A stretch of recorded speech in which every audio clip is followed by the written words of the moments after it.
ಈ ಒಂದು UK festival ಅಂತ ನಾವು ಮಾಡ್ತಾ ಇದ್ದೀವಿ. ಒಂದು ಮೋರ್ ದೆನ್ 100 ಟೈಪ್ಸ್ ಸಾಂಬಾರ್ ನಿಮಗೆ ಸಿಗುತ್ತೆ.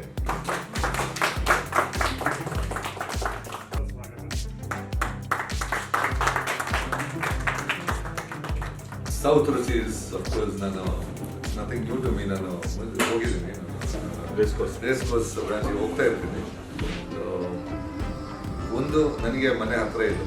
ಇವತ್ತು ಇನಾಗ್ರೇಷನ್ ಆಫ್ ಸೌತ್ ರುಚೀಸ್ ಅಲ್ಲಿ ಸೌತ್ ಇಂಡಿಯಾದ್ದು ನಾರ್ತ್ ಕರ್ನಾಟಕದ ಅಂದ್ರೆ ಸೌತ್ ನಾರ್ತ್ ಎರಡು ಮಿಕ್ಸ್ ಆಗಿದೆ. ಒಂದೊಂದು ಜಾಗದ ಸ್ಪೆಷಾಲಿಟಿ ಮಾಡಿದ್ರೆ ಜನ ಅದಕ್ಕೆ ಅಂತ ಉಳ್ಕೊಂಡು ಬರೋ ಸಾಧ್ಯತೆ. Wishing them all the best. ನನ್ನ ಅಸೋಸಿಯೇಷನ್ ವಿತ್ ಸೌತ್ ರುಚಿ ಇಸ್ ಆಲ್ಮೋಸ್ಟ್ 6 years ಆಗ್ತಾ ಬಂತು ಅನ್ಸುತ್ತೆ.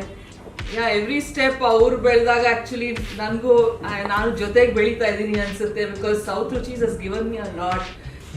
ಕಸ್ಟಮರ್ಸಿಗೆ ರೀಚ್ ಮಾಡ್ತಾ ಇದ್ದೀವಿ probably through my influencer this one. And so South Ruchis ಅಂತ ಇವಾಗ ಎಲ್ಲರಿಗೂ ಗೊತ್ತಿರೋ ಥರನೇ ಆಗ್ಬಿಟ್ಟಿದೆ ಬ್ರ್ಯಾಂಡ್. ಅಲ್ಲಿ nobody in Bangalore who doesn't know ಉತ್ತರ ಕರ್ನಾಟಕದ ಒಂದು ಫ್ಲೇವರ್ಸ್ ಏನು, ರುಚಿ ಏನು ಅಂತ ನೋಡಲೇಬೇಕು ಅಂತ ಕೇಳ್ಕೊತೀನಿ.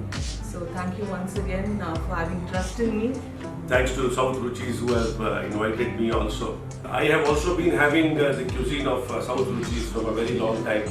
It's been the USP of, as I was saying, South Ruchis is organic, which is what we enjoy.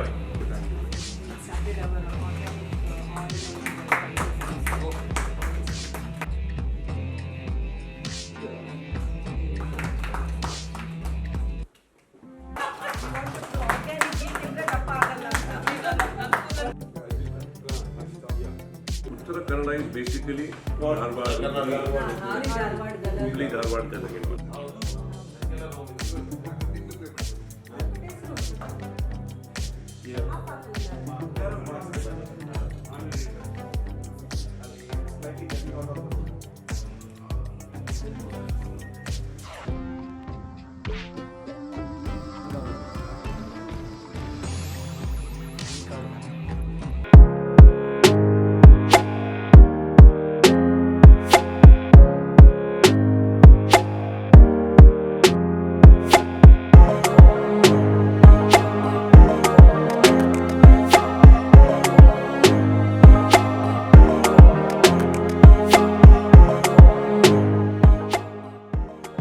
ನಾನಿವತ್ತು ಸೌತ್ ರುಚೀಸ್ನಲ್ಲಿ ಇವಾಗ ನೆಕ್ಸ್ಟ್ 10 days ನಡೀತಾ ಇರೋಂತಹ ಉತ್ತರ ಕರ್ನಾಟಕ ಫುಡ್ ಫೆಸ್ಟಿವಲ್, ಉತ್ತರ ಕರ್ನಾಟಕ ಒಗರ ಅಂತಾರೆ, ಅದಕ್ಕೆ ಬಂದಿದ್ದೀನಿ.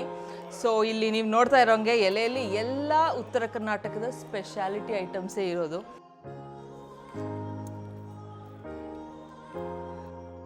ತುಂಬ ಚೆನ್ನಾಗಿದೆ. ಇದು ಜುಣ್ಕದ ವಡೆ ಅಂತ, ತುಂಬ ಚೆನ್ನಾಗಿದೆ. ಕಡಲೆ ಹಿಟ್ಟಲ್ಲಿ ಮಾಡಿರೋಂಥ ಐಟಮ್ಮು.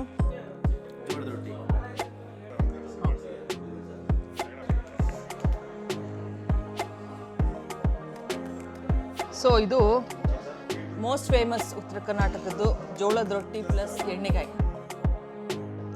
ನನಗಂತೂ ಸಿಕ್ಕಾಪಟ್ಟೆ ಇಷ್ಟ. ಹೇಗಿದ್ರು ಜೋಳದ ರೊಟ್ಟಿ ಇಷ್ಟ, ಬಟ್ ಇದು ಈ ರುಚಿ ಅಂತೂ ತುಂಬ ಚೆನ್ನಾಗಿದೆ. ನಮಸ್ಕಾರ.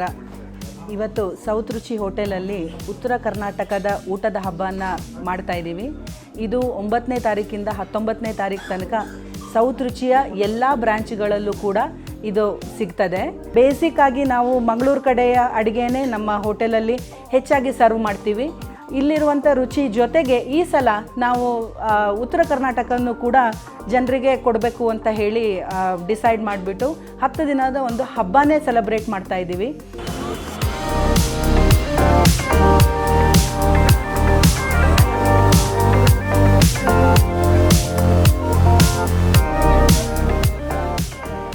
ನಮ್ಮ ಸೌತ್ ರುಚೀಸು 2013ರಲ್ಲಿ ಶುರು ಆಯಿತು. ಒಂದು ಬ್ರ್ಯಾಂಚಿಂದ ಶುರುವಾಗಿ ಇವತ್ತು 5 ಬ್ರ್ಯಾಂಚ್ ಆಗಿದೆ ಬೆಂಗಳೂರಲ್ಲಿ. ನಮ್ಮ ವಿಶೇಷತೆ ಏನಂದರೆ ನಾವು ಸಾವಯವ ಕೃಷಿಯಲ್ಲಿ ಕೃಷಿಯಲ್ಲಿ ಬೆಳೆದಿರುವಂಥ ಪದಾರ್ಥಗಳಿಂದನೇ ನಾವು ಇಲ್ಲಿ ಅಡುಗೆಗಳನ್ನು ಮಾಡೋದು. ಇದು ಜನಕ್ಕೆ ಆರೋಗ್ಯ ನಮ್ಮ ಜವಾಬ್ದಾರಿ, ಜನರ ಆರೋಗ್ಯ ನಮ್ಮ ಜವಾಬ್ದಾರಿ, ನಮ್ಮ ಗ್ರಾಹಕರ ಆರೋಗ್ಯ ನಮ್ಮ ಜವಾಬ್ದಾರಿ. ಅದಕ್ಕೋಸ್ಕರ ನಾವು ಆರ್ಗ್ಯಾನಿಕ್ ಫುಡ್ಡನ್ನು ಸರ್ವ್ ಮಾಡ್ತಾಯಿದ್ದೀವಿ.